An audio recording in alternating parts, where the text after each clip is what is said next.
UP के वज़ीर आला योगी आदित्यनाथ खिताब करें, आपको सीधा ले चलते हैं।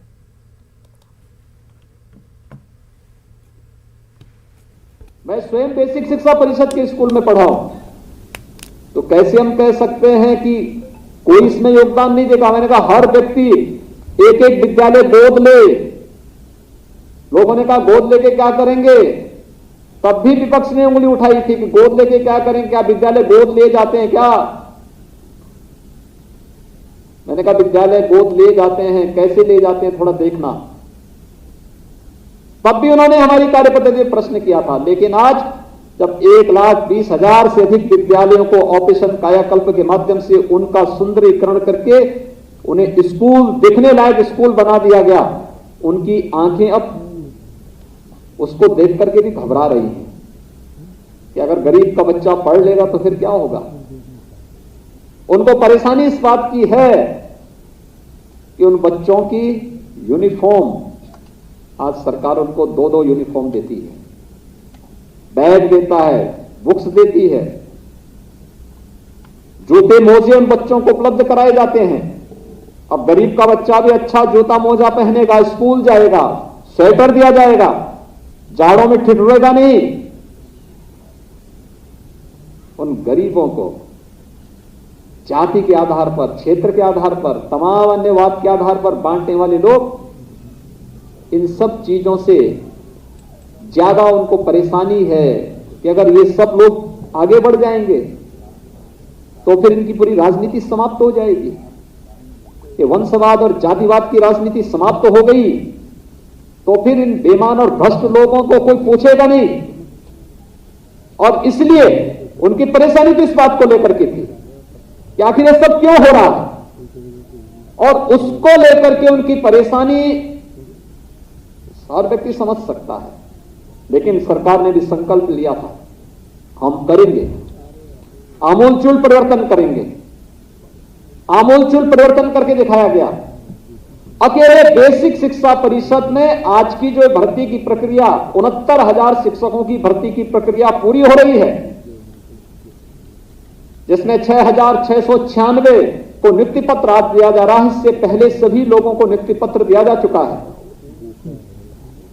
सत्यापन के साथ उनके वेतन वितरण की कार्रवाई भी उसके साथ प्रारंभ हो जाएगी।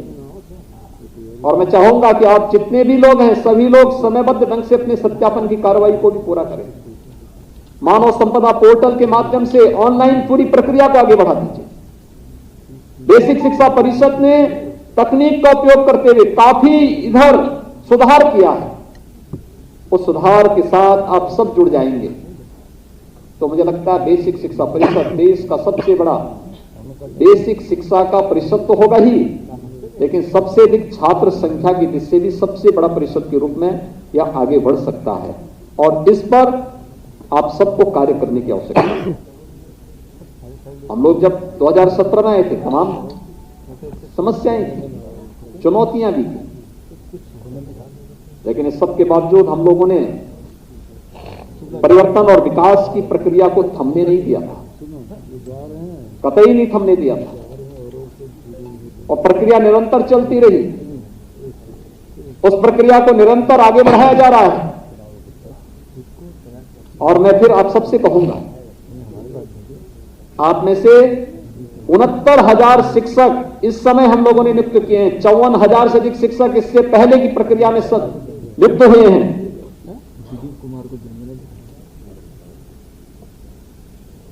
पिछले 15-16 महीनों का जो समय है पूरे देश और दुनिया के लिए अत्यंत संकटग्रस्त रहा है। बेसिक शिक्षा परिषद में या माध्यमिक शिक्षा परिषद में बच्चों को फिजिकली क्लासरूम में बुलाने में कठिनाई हो रही है। ऑनलाइन की प्रक्रिया के साथ जोड़ने का एक प्रयास तो हुआ, लेकिन उसमें भी अपनी समस्याएं हैं। हम सबको इन्हीं के बीच से कोई रास्ता निकालना होगा।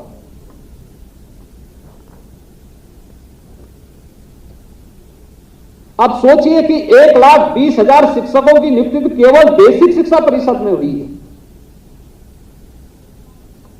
माध्यमिक शिक्षा परिषद की अलग है, उच्च शिक्षा की अलग है, तकनीकी शिक्षा की अलग है, मेडिकल शिक्षा की अलग है, अगर इन सभी शिक्षाओं के उसको हम एक साथ जोड़ लें तो अकेले शिक्षा विभाग में ही हम लोगों ने 1.5 लाख से अधिक शिक्षकों की तैनाती की है विगत 4.5 वर्ष 4.25 वर्ष के दौरान।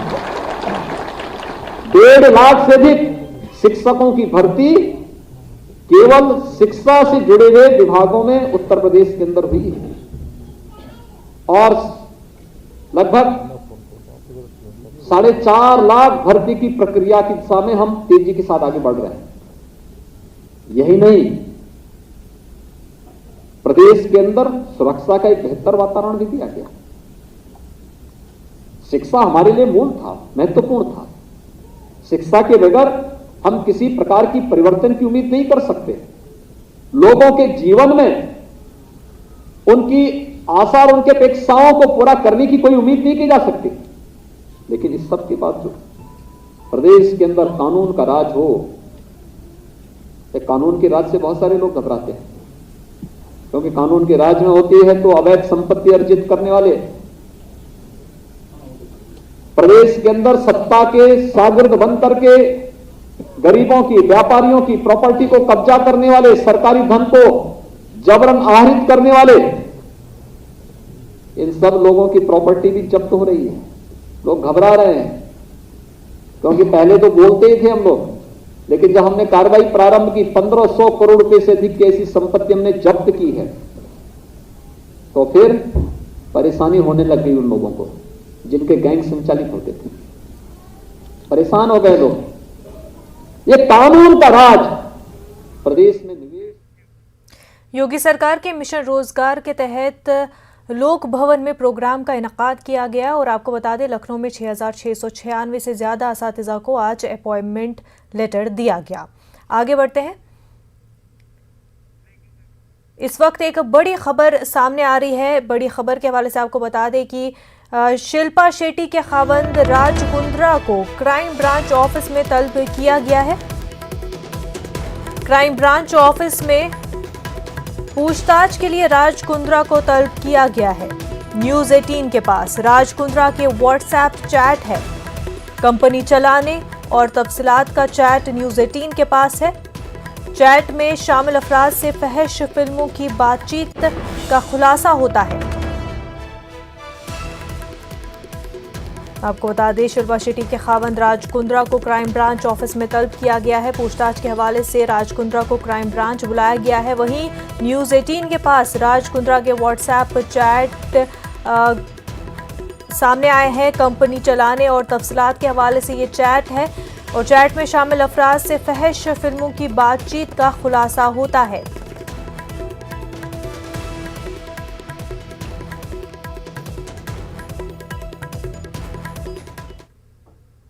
आगे बढ़ते हैं। नवजोत सिंह सिद्धू ने पंजाब कांग्रेस सदर की जिम्मेदारी संभाली है। एक प्रोग्राम में सिद्धू ने कांग्रेस को बुलंद मकाम पर पहुंचाने का अहद किया।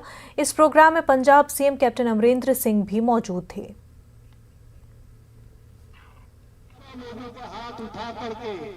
सारे लोगों के हाथ उठा करके एकजुटता का संदेश दें। जिस दिन दोनों सिद्धू साहबान के हाथ उठ गए उस दिन पंजाब एक, कांग्रेस की फतह फतेह। जय हिंद, जय कांग्रेस।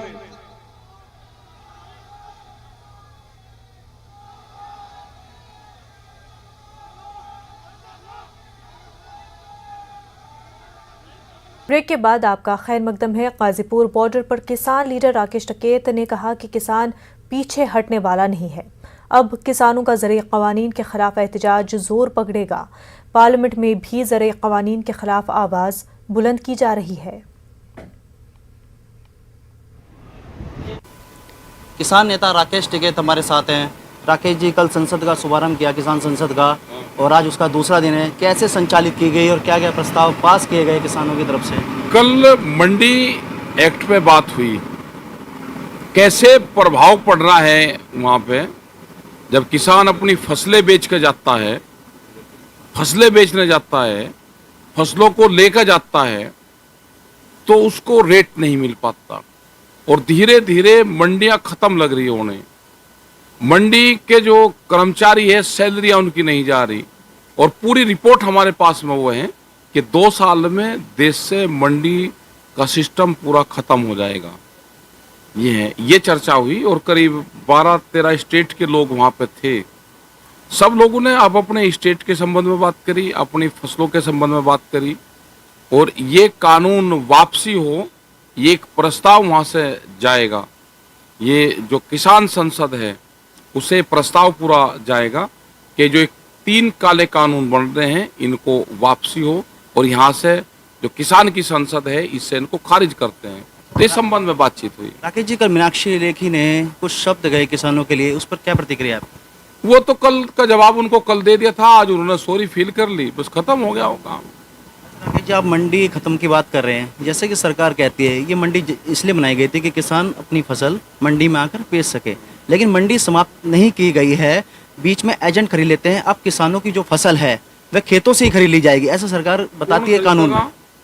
भाई खेतों से कौन खरीदेगा? खेतों से सस्ते में खरीद देंगे और व्यापारी खरीदेगा, बड़ा व्यापारी वो खेत में चला जाएगा। जैसे कि वो कह रहे, आप कह रहे हैं कि मंडी खत्म हो जाएगी, लेकिन सरकार कह रही है इसमें मंडी खत्म नहीं होगी। सरकार जो कह रही है उसकी सारी चीज हम मान लेंगे कि जो सरकार कह रही है वही हम मान लेंगे, ऐसे कैसे हो जाएगा?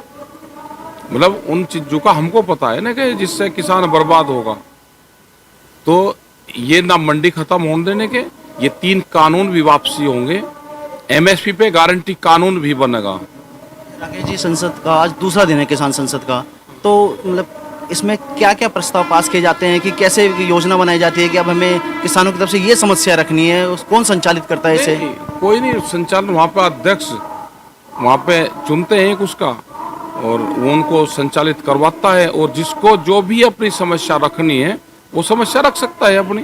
वो स्पीच देता है, 4 से 5 मिनट का टाइम उसको रहता है, अपनी बात कहता है, 2-3 उसमें सेशन में वो चलती है।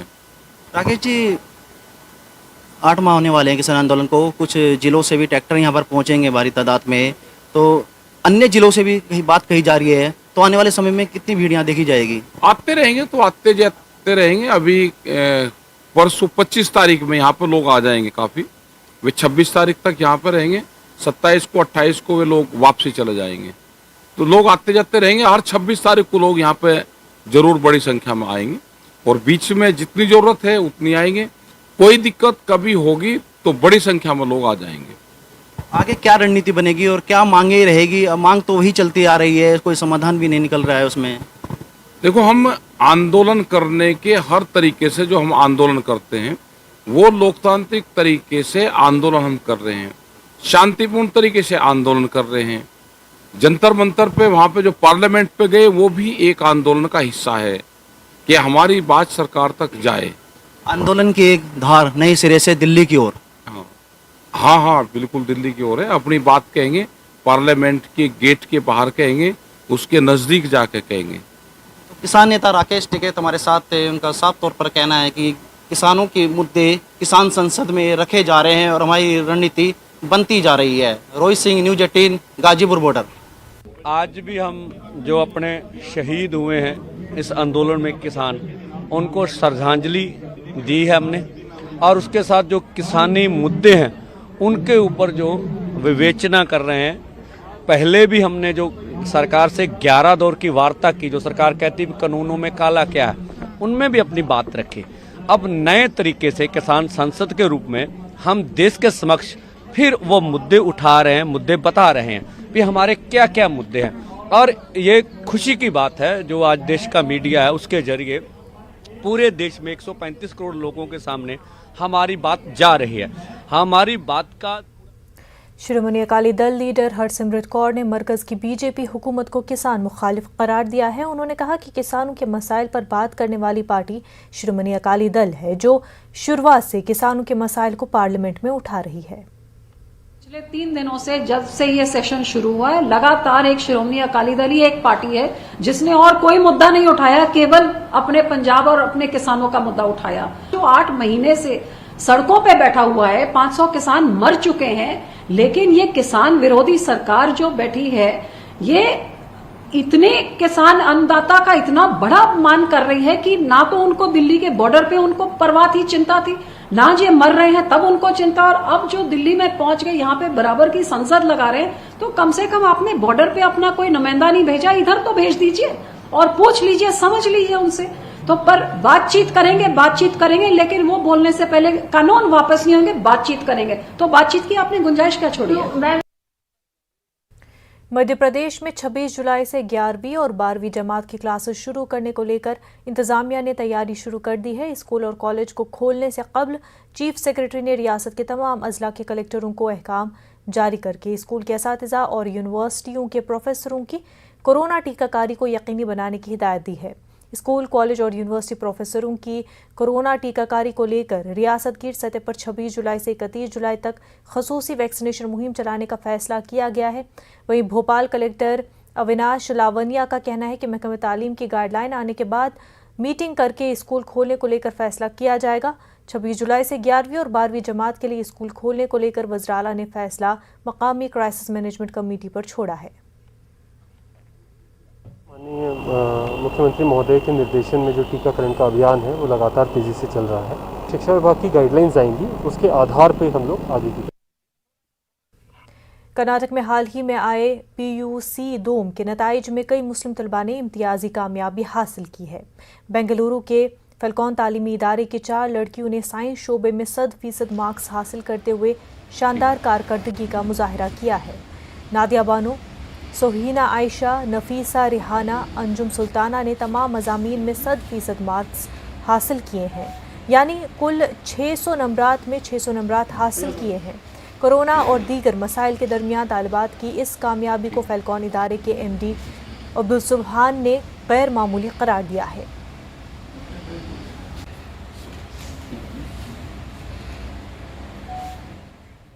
प्रोफेसर ऐनुल हसन हैदराबाद की मौलाना आज़ाद सेंट्रल यूनिवर्सिटी के नए वाइस चांसलर प्रोफेसर होंगे।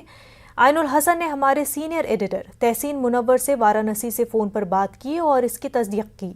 उन्होंने कहा कि वो अपने तवील और कामयाब तालीमी करियर की इस नई जिम्मेदारी के मुंतज़िर हैं और मानू को तालीमी मैदान में नई बुलंदियों पर ले जाने के लिए पुरज़्म हैं।